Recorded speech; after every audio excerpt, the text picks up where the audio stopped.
Allow me to introduce myself. He's a real big dude. That's a horrible thing to say, sir. Are you not entertained?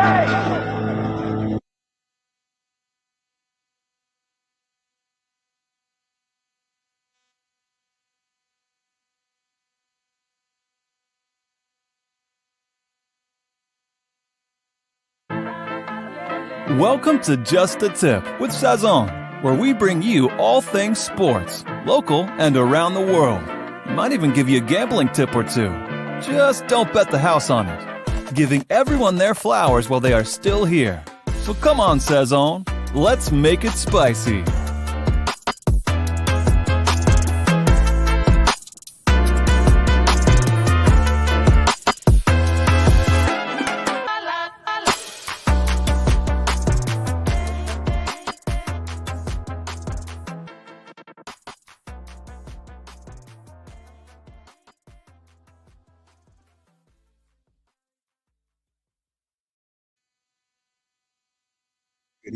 Good evening.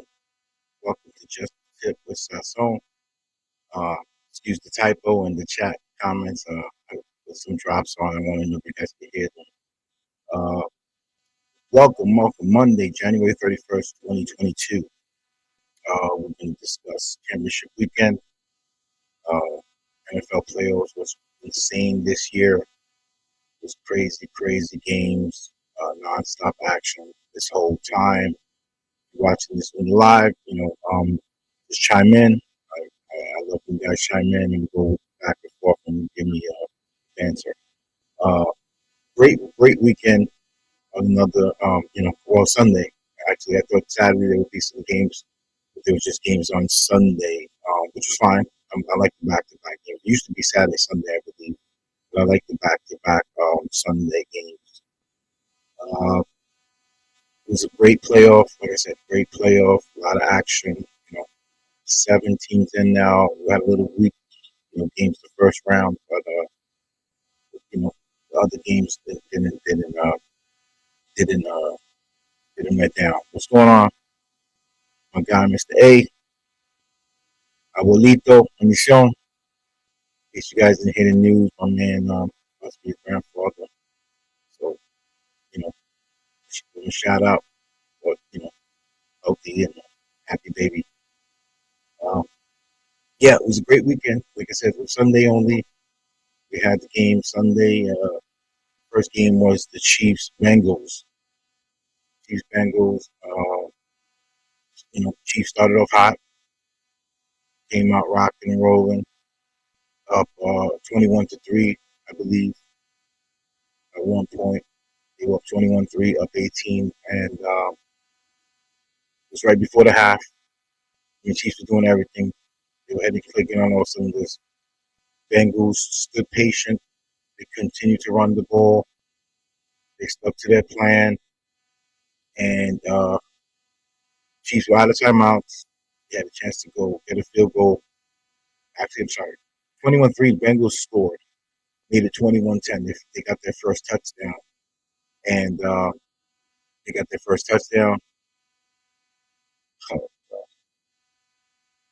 How about now? how about now? How about now? Is it low? Is it still low? How's that sound? Better?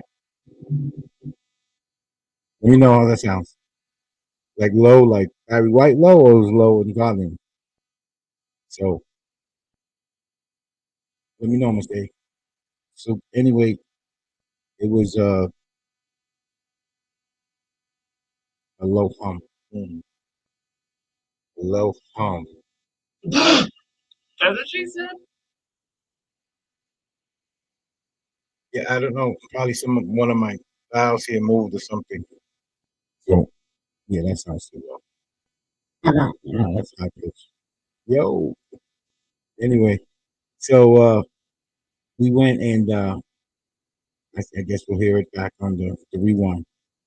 Chiefs scored. I'm sorry, Bengals scored, made it 21-10, and they Chiefs were driving out of timeouts, and they throw like a little check down to Hill instead of just taking the field goal or throwing the ball away. and that kind of was the beginning of the end for the Chiefs. It still sounds bad. They they kind of through the game started to unravel them. So they come out the half, they start driving. I believe you're gonna make me cut this short, man, because I'm fucking subconscious about how this sounds now. Like I sound like fucking Wee Man or something. So they they they drive. The Chiefs come out. They do nothing. Punt, INT, um, and the Bengals start coming back. They start coming back, and yeah, I don't know what that is. Maybe a dial changed over here, but I mean, this thing is he got a mind of his own. So, um, actually, I want to go back. I don't know if anyone saw the halftime show where they put the speakers like right by Boo Messiahson and those guys, and it was like you couldn't even hear the game, like what they were talking about. I thought that was hilarious. Like, who does that? Like, that was just poor planning. Like me sounding like a baby, but no, they it was so funny because like Boom and them were like screaming during the halftime show how they couldn't hear each other. It was terrible. I was like, how's this on live TV like this? So anyway, third quarter starts and Mahomes took a shot. He got hit by two defenders at one point. He got sacked, which got sacked 4 times in the whole second half. And they, I thought he got banged around. Pause. I thought he got concussed. You know, and you see him later in the game, his eyes are like all kind of glassy, and he might not have took a hit where they saw it the rest because he got up right away. He wasn't like knocked out unconscious, but I think he definitely took a shot in that game where he wasn't himself because I noticed it at the time when he got the hit early in the third, and then he wasn't himself after that. Not to make excuses, you got to give the Bengals credit. They adjusted, they stuck, they changed the game plan, but watching him, he just looked off to me, and I'm afraid they probably won't say anything about it because they'll watch them from now on. But if you watch, I hope they rewind that game somewhere. I want to watch it again because I want to see if they would you know show something like where he got banged up and knocked down. So that the Bengals came back. They stuck to their game plan. They kept running the ball, doing other things. Chase was like a decoy pretty much the whole game. Got the big touchdown at the end, and then they got the 2-point conversion to tie the game, and they went to overtime. Eli Apple misses an interception. You think, oh my God, now the Chiefs are going to score. And next play, Mahomes throws it deep. The ball gets tipped. They take it back, and Bengals drive and get the field goal. And, they shocked the world, man. They shocked the world. I mean, I don't think anyone, I think, I know Stephen Malati, shout out to Chicken. He took the Bengals before the playoffs started. That was a great play to go to the Super Bowl. I think if you took the Bengals before the season, it was like plus 125. And I think it was like some people got it for like plus $10,000 or whatever it was. I mean, those are ridiculous odds. And I'm going to start looking into somebody next year, like, the Chargers, maybe the Eagles, or a team that nobody knows that could make it a run like that. We got to look into those dark horse teams because that was some run by the Bengals this year, and for them to make it to the Super Bowl is a crazy, crazy story. So now I want to get to the real quick. We get to the 49ers game, the Rams 49ers. Yeah, I was happy. I was happy. The guys are giving me the business how I could be happy after they beat my team. It don't matter. We don't hang banners for beating us and the Cowboys. 49ers is a great team, but they didn't finish the job. The Rams made all their moves, and they are in, the Super Bowl. They made those moves to make it to the Super Bowl and win it. And so far, so far so good with their playing. So far so good, and you know, they're in the right direction. They're one win away from, they sold away their future. They're one win away from, taking it all. So 49ers were, it was a physical game. physical game. They came out, banging each other around. Dirty hits, a couple of cheap shots on Stafford, a cheap shot late in the game on OBJ. Uh, it was a real physical, borderline dirty game. But the Rams actually gave them the same thing in return. They actually started playing the same way, and I think that kind of took the 49ers aback. I think they kind of out physical us and the Cowboys, like they most of the Packers and the Cowboys kind of punked them, and I don't think the Rams was having any of it. So the Rams came back, and they got real physical back with them, and they came out to an early lead. 49ers came out to an early lead.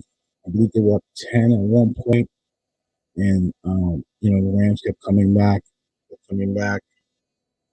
and they they made some big plays. OBJ, like I said, made some big plays, but you know this guy Cup, man, the guy Cooper Cup is something special. I bet the Rams. So when I see him going off, I'm like this watching the TV. Are you my occasion? You know it. That guy can ball, man. That guy can receive. He can do it all. He's definitely a great route runner. Kind of like Adams. Like he's getting the ball, and Adams doesn't have a guy like OBJ. I think OBJ has kind of made it his job easier. I think that Woods, OBJ. I think you take OBJ over Woods, but I think Cup. Even having Woods before, he always had that other receiver that could take some load. Take some heat up for him. So Adams needs that guy. I wanted OBJ to sign with the Packers. That would have been a great move for the Packers to have a guy like that with Adams. Wasn't a big OBJ fan. He was with the Giants, but the guy is a talent, and that I never denied. He was always a talent. I was one of the guys saying to trade him. He was being wasted on the Giants, and Giants fans thought I was nuts. But I think they realized too that he wasn't going to do anything good in the Giants, and it probably would have been a super headache if he was still here. And in Cleveland, he was the best guy probably there over Landry, and he didn't have no respect for the QB over there. So number 6. So he kind of foreseen himself going to the Rams and winning the bowl over there. He said he had a dream about it. Whatever, he forced his way out. Whatever the case was, he got what he wants so far. He's in the chip, and let's see. Let's see. He has shown maturity. He has shown maturity. He took the cheap shot yesterday. He could have went back and got a penalty back offsetting. He took the hit, and he kind of was like, oh, and he sort of flagged and was like, all right, we're good. Add the 15 to it. I want to ask Giants fans, like, how do you feel? Are you happy for OBJ? Are you pissed? Are you upset that he's going to the Super Bowl? Like, what's the story? How what are you guys predicting? What are you guys predicting for the What are you guys predicting for the Super Bowl? Who you got? Rams, Bengals. I think uh, I think the Bengals can. I think the Bengals can win if they keep January Joe upright. I think he has got a lot of heart, and if Chase is willing to be a decoy, we'll probably have Ramsey on him one-on-one anyway. But you got Boyd and you got Higgins, and I heard Uzama is coming back. So they have the offense. I think there's gonna be some scoring in this game, and the only thing is the defensive line for the Rams can get to Burrow. They can get to him. They're gonna have to continue to run the ball like they did and be patient like yesterday, and maybe bring a extra tight end, or another blocker to help keep January Joe upright, because it's gonna be a tough one, you know. So Ethan, you like the underdogs? I mean, honestly, I would want the Bengals if I'm watching this game. I'm rooting for the Bengals because I don't I don't have a dog in the fight, and the Rams, they kind of you know sold the farm to win this. So they're loaded, man. Von Miller and You know, they have Von Miller and OBJ now. You know, the moves they made. Stafford. You know, the guy Stafford. He reminds me of Brett Favre a lot with the gunslinger mentality. You know, he always chucking them balls up in the air and trying to make a play. And that's another thing. The guy Bart, I think it's Tart, whatever his name is from the 49ers. Oh my God, he threw your pick right in your hands. Like that's game over.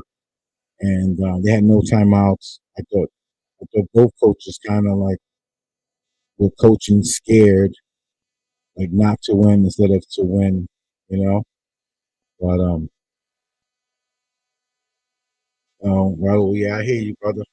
I hear you. So yeah, to me, both coaches were coaching scared, like not to win. Like, how do you have no timeouts left? You do a challenge that made no sense. You were getting the ball back. I mean, I think the 49ers actually considered going for it after that. And if they would have got it there and they went for it and got it, it would have been the Rams would have been over. That kind of like gave them life to think about going for it. But they just try to draw them off sides and they end up punting anyway. It was a risk because they 4-2, but they took the risk. But they again, it was a tough game. Rams earned it. You know, they played well. They beat the GOAT. And speaking of the GOAT, supposedly he's retiring. What's going on, Dom? What's going on, my guy? Tater Tots tomorrow. Tater Tots. Um, Supposedly the GOAT's retiring. They're saying, that's it for Brady. And you got to give the man his respect. You got to give the man his dues. He's done it in New England. Moved on to you know Tampa Bay and won there.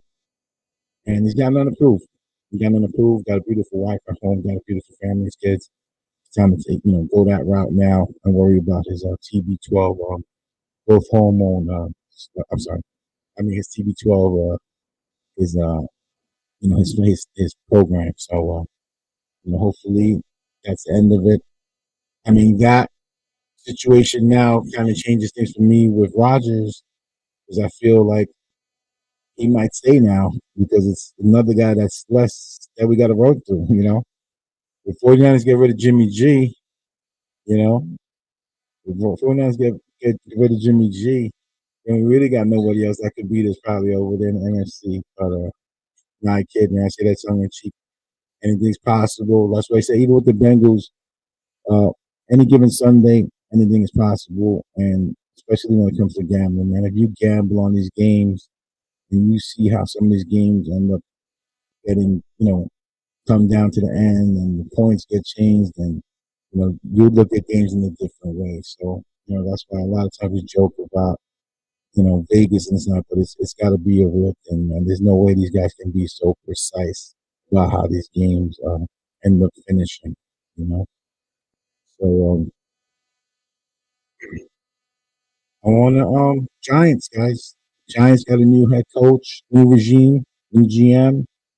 I know you guys wanted Flores. A lot of guys are saying they wanted Flores here last time. What do you think? Like, talk to me. What do you think about the new Giants regime? They're going to give Daniel Jones 1 year, I heard. Give him one shot. Um, Try to, get things right. So, I like what I've heard so far. I'm not a Giants fan, but again, to me, it's getting it right and getting it done right and having patience, kind of like the Jets too, kind of like what the Knicks are going through. Like the Knicks, I was talking to someone today about the Knicks. They're on, you know, the GM and the owner, like the GM wants young kids and drafting, and the coach is like, I'm not playing young kids. You have to kind of be on the same page. Like we're running out of patience with that with Tibbs. Like for me and most Knicks fans feel like, you know what, let's just play the young kids. We're losing with the veterans anyway. So that's kind of what the Giants got to figure out too. Like, give Barkley, Jones, and those guys their shot. And if they're not making the cut, then you don't got to pay them. You start over with this new regime after the first year. You reset, and that's just my take on it. I don't know how you guys feel about that. I know it's a little harder to be patient in New York, but as a Packers fan, I've been a fan for a long time, not just because of Rodgers. I've been a fan before Rodgers, before Brett. I was, Dominic Magic Man Mikowski, Sterling Sharp, those guys that got me into Green Bay Packers. So I know that we're a team that didn't, we don't spend money, and that's the frustrating part. Like I already told you, got one ring with Rodgers and one ring with Favre, and that's probably the equivalent of, LeBron winning two in Cleveland, like something like that, because he only won one in Cleveland, but it would have been equivalent to like that in 20 something, if he would have never left and ended up winning two in Cleveland, because no one's going to Green Bay. No one's going to Cleveland. Cleveland's doing great now. In NBA, they revamped and they drafted well. But, nobody's going to Green Bay. I think Reggie White was like the only free agent we ever had that was like, I'm going to Green Bay because the G and God told me to go there, the G for God. But we've never had that there. So I think the Giants can turn it around, especially in the NFC East. The Eagles, Eagles got a big draft coming up and some big moves. Cowboys got some big moves this year. Washington team, Commanders or whatever they call it now. That's up for grabs, that division, which a lot of other divisions will be. Brady leaving, the Bucks, so the Saints coach retired. So you're probably looking at the Falcons winning that division right now. So, there's a lot of stuff going on, guys. I know it was a lot. I said a mouthful there. I just want, transition from one, league to another. But again, guys, thank you guys for coming and support. And if you're watching this live, and you watch this on the rewind, please, you get a chance, subscribe to the channel, and share the channel. Give me some likes, if you can. You guys are, the bread and butter of these podcasts. The community is what keeps us going. I like the back and forth and, in the comments when we talk about the games and things like that. So I was attacked by social media guys that I know because I gave them the business about their teams losing, and they were like, "Yeah, talk about it on their podcast, this and that." I asked them to come on and debate me, but they don't want to debate, so they just want to be social media guys. They could, you know. Or here's another idea that's going to be very controversial. You could shut the fuck up. Yeah. So again, I'm with the shits, baby. Anybody want to come on and debate? Let's have a debate. Let's talk about shit. And again, I appreciate y'all. I do this, like I said, I don't do this for nobody's clout. I don't do this for no clout. I don't do this for none of that shit. I do this podcast and I do with my man, Mr. A. Like I said, if anybody needs to know the story, I went through some personal stuff and I decided, you know what, I'm gonna go on and be on film. So the day if I'm ever not around and my kids don't have a chance to see me or talk to me, I'm right here. They could always go to YouTube or anything and see me. So if anybody want to check it, we can talk it out, baby. All right, everybody have a good one. I'll talk to you soon.